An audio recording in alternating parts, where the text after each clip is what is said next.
आता जे मी त्यावेळेला केलं त्याचं मला समाधान आहे। त्यानंतर परिस्थिती चिघळलेली आहे, समाजाला फसवलं गेलं अशी माझी मानसिकता आहे। 2018चा जो कायदा झाला तो अधिकार नसताना, देवेंद्र फडणवीस मुख्यमंत्री असताना त्यांना अधिकार नसताना तो कायदा केला, तो सुप्रीम कोर्टात रद्द झाला। त्यामुळे आता हे आंदोलनाचा मार्ग आहे। जरांगे पाटलांनी प्रचंड मोठं आंदोलन, ऐतिहासिक आंदोलन उभं केलं आणि ते सेल्फलेस आंदोलन, स्वतःच्या हिताकरता स्वार्थाकरता कुठं काही पद मिळावं, काही बोर्ड मिळावं, कमिटी मिळावी, आमदार खासदार म्हणून नव्हे। आता त्यावेळेस मी नव्हतो ना, त्यामुळे कोणी टिकलं नाही, त्यांनी टिकून दिलं नाही का यांनी कसं दिलं तर त्या भानगडीत मला नाही पडायचं। वाटलं तर झालंच ना आमचं। या मागणीवर सरकारही विचार करत नाही आणि विरोधी पक्षही भूमिका स्पष्ट करत मी नाही। बघा, आम्हाला 2 वेळेला एकनाथ शिंदे यांनी बैठकीला बोलवलं। त्यावेळेला अशोक चव्हाण होते आमच्याबरोबर, बाळासाहेब थोरात होते, नाना पटोले होते, ते गेले। आम्ही आमची भूमिका स्पष्टपणे मांडली। नुसतं मीटिंगचं जर गाठगाठ करणार असाल, आम्ही आमची भूमिका मांडली। आता सरकार म्हणून तुम्ही निर्णय घ्या ना, आम्ही तुम्हाला पाठिंबा द्यायचा निर्णय घेतला। आम्हाला मराठा समाजाला आरक्षण द्या अशी मागणी आहे, चर्चा नका करू, मागणी मान्य करा। आणि तुम्ही वाशीला जे त्यांना आश्वासन दिलं, ज्यामुळं त्यांचं समाधान झालं, तुम्ही गुलाल उधळला, तुम्ही टीव्हीला सांगितलं की आमचा प्रश्न मिटला, काय आश्वासन दिलं आम्हाला सांगितलं नाही तुम्ही। जे आश्वासन दिले ते तुम्ही पूर्ण केलं नाही, म्हणून त्यांनी पुन्हा आरक्षणावर बसले, पुन्हा उपोषणावर बसलेले आहेत। म्हणून ही भेट फक्त त्यांची तब्येतची विचारपूस करण्याकरता होते। मी राजकारण बिलकुल चर्चा केली नाही, मध्ये कोणतीही चर्चा झाली नाही राजकारणात। पुढे तर त्यांनी काही त्यांची मतं व्यक्त केली, पण आमची या दृष्टीने ही सदिच्छा भेट। भविष्यात काय ते असं म्हणले की सातारचा दौरा होता पाठीमाग पश्चिम महाराष्ट्राला काढलेला, त्यावेळेस तब्येत माझी खराब झाली ना, मला ऍडमिट केलं होतं। त्यांचं म्हणणं होतं मला तेव्हापासून भेटायला यायचं होतं, तर मी आज भेटायला आलोय। आता मी मागच सांगितलेलं आणि भेटायला कुणी येऊ शकतो। राजकीय चर्चा झालेली आहे त्यांच्या? नाही, त्यांची राजकीय चर्चा कसं काय होईल? इथं सेपरेटच आमची शक्ती मरणाची आहे, आमची शक्ती कमी थोडी आहे। आपण ते भेटायला आले हे खरं आहे, ना करता येणार नाही ना, मग भेटायला कुणी पण येऊ शकतो। त्यांनी तब्येतीचे विषय पण विचारलं आणि दुसऱ्या आरक्षणाविषयी पण चर्चा त्यांच्या बरोबर झाली, आरक्षणाच्या बाबत।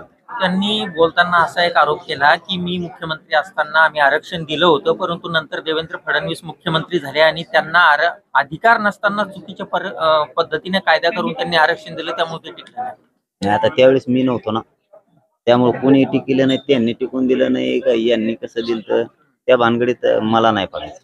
वाटलं तर झालंच ना आमचं। त्यांनी द्यावून द्या नाही तर यांनी द्यावं द्या, यांनी घालून द्या नाही तर त्यांनी घालून द्या, घातलं तर आमचंच ना। त्याच्याबद्दल काही दुमत नसण्याचं किंवा आमची काही शंका असण्याचं किंवा राजकीय स्टेटमेंट करायचं आम्हाला काही गरज नाही। सगळे सारखे असल्यामुळं वाटलं तर मराठ्यांचंच होत आहे ना। हा, पण एक आदर आहे की ती इथं आलेत म्हणल्याच्या नंतर ही गादी म्हणजे हे केंद्र मराठ्यांचं, इथं कोणत्या पक्षाचं, भाजपचं आले नाही का? ते आता आत बसलेले आहेत। इथं कोणी येऊ शकतो, इथं काहीच विशेष नाही की कोण आला याचा अर्थ काय कोणाबरोबर युती नाही। ते बिगर कामे नाहीत का, ते सुट्टे चट्टे ते लिहित येतं, युत्या झाल्या का काय, कुणी आला की काय। युत्याचा आणण्याचा काय संबंध आहे? माझ्या मराठ्याला माहिती, मी मराठ्याचा आहे, मी मराठ्या कुणी, मी गोरगरीब कुणी, माझ्याकडे कुणी आला आणि स्वतः सगळं केंद्रापासूनची सत्ता येऊन बसली आणि केंद्रापासूनचा सगळा विरोधक येऊन बसला, तरी मला माझ्या समाजाला पाहिजे आरक्षण, माझ्या डोक्यात ही आहे। त्याच्यामुळं कुणी आला म्हणून काय कोणाला उमेदवारी डिक्लेअर होत नाही, कुणी आले म्हणून कोणाची युती होत नाही। फक्त हे बिगर कामे चुट्टे नाहीत कधी उली तिली इकडे भुरटे चोर कामं करणारे पक्ष आहे, काही खिशे मारून खाणारे हे येत असतात काहीतरी, त्यामुळे मराठी काय त्यांच्याकडे लक्ष देत नाही। पण इथं ते फक्त विचारपूस केली आणि आरक्षणावरती मी पण चर्चा केली। राहुल गांधी यांच्यावरती चर्चा झाली तर राहुल गांधी भेटायला येणार, तुमची भेट होणार नाही, तसं ते काय म्हणले असले ते बाहेर त्यांचा काही विषय असेल तर मला माहित नाही, पण नाही। बऱ्याच दिवसानंतर जरांगे पाटील यांची भेट घेण्याची इच्छा होती, आज तो योग आला। ती सदिच्छा भेट होती, त्यांची तब्येत विचारण्याचा करता आम्ही सगळे इथं आलो होतो। काही दिवसापूर्वी ते पश्चिम महाराष्ट्राच्या दौऱ्यावर आले असताना सातारला त्यांना त्रास झाला होता, त्यावेळेला मी कराडला असताना भेटायला जाणार होतो, पण ते लवकर निघून गेले। त्यावेळेला मी औरंगाबादला जेव्हा येईल तेव्हा निश्चितच सदिच्छा भेट घ्यायला येईन अशी मी सांगितलं होतं. आज तो योग आला. मराठा समाजाकरता त्यांनी प्रचंड मोठं स्वाभिमानी आंदोलन उभं केलेलं आहे. त्याची आधुनिक इतिहासात त्याची तोड नाही. मी या निमित्तानं त्यांना सदिच्छा दिल्या, त्यांची तब्येतीची काळजी घेण्याबद्दल विनंती केली आणि बाकी त्यांचा जो काही निर्णय घेतील तो तुम्हाला ते सांगतो. सर, मला काय सांगाल, तुम्ही पहिल्यांदा मुख्यमंत्री असताना पहिल्यांदा मराठा समाजाला आणि मुस्लिम समाजाला आरक्षण दिलं होतं. आता ही वस्तुस्थिती आहे की 1902 साली शाहू महाराजांनी कोल्हापूर संस्थानामध्ये पहिल्यांदा मराठा समाजाला मागासवर्गामध्ये 50% आरक्षण दिलं होतं. त्यावेळेपासून मराठ्यांची सुप्त इच्छा आहे. आज मंडल आयोग असेल किंवा काका कालेलकर आयोग असेल, त्यांनी महाराष्ट्रामधल्या मराठ्यांना मागास समुदायामध्ये विरोध केला. परंतु आज कर्नाटकमध्ये मराठा समाज हा ओबीसीमध्ये धरला जातो. मध्य प्रदेशमध्ये मराठा समाज ओबीसी धरला जातो, पण महाराष्ट्रात ते होत नाही. त्यामुळं वेगवेगळ्या प्रकारे आम्ही आरक्षण द्यायचा प्रयत्न केला. सुरुवातीला लोकांचं मत होतं की तुमचे एवढे मुख्यमंत्री आहेत, एवढे कारखानदार आहेत, तुम्हाला कशाला पाहिजे. पण जेव्हा भूमिहीन शेतमजूर असेल किंवा अल्पभूधारक शेतकरी असेल, त्याची परिस्थिती पाहिजे. आज शिक्षणाच्या खाजगीकरणामुळे शिक्षण घेणं अशक्य झालेलं आहे. त्यामुळं मग लोकांना एक आशेचा किरण वाटतो किंवा आपण सरकारी नोकरीमध्ये जर आरक्षण आपल्याला मिळालं तर आपल्याला सरकारी नोकरी मिळेल.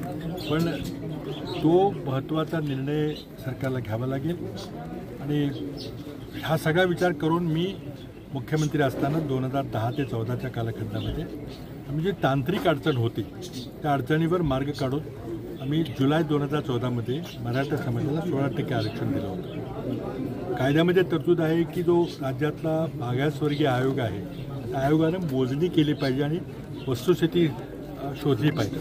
पण आम्ही जेव्हा तत्कालीन मागासवर्गीय आयोगाचे अध्यक्ष न्यायमूर्ती बापट यांना विनंती केली की आपण ही संख्यात्मक माहिती घ्या आणि सरकारी नोकऱ्यामध्ये शिक्षणामध्ये मराठा समाजाची काय परिस्थिती आहे, तेव्हा त्यांनी ते करायला नकार दिला.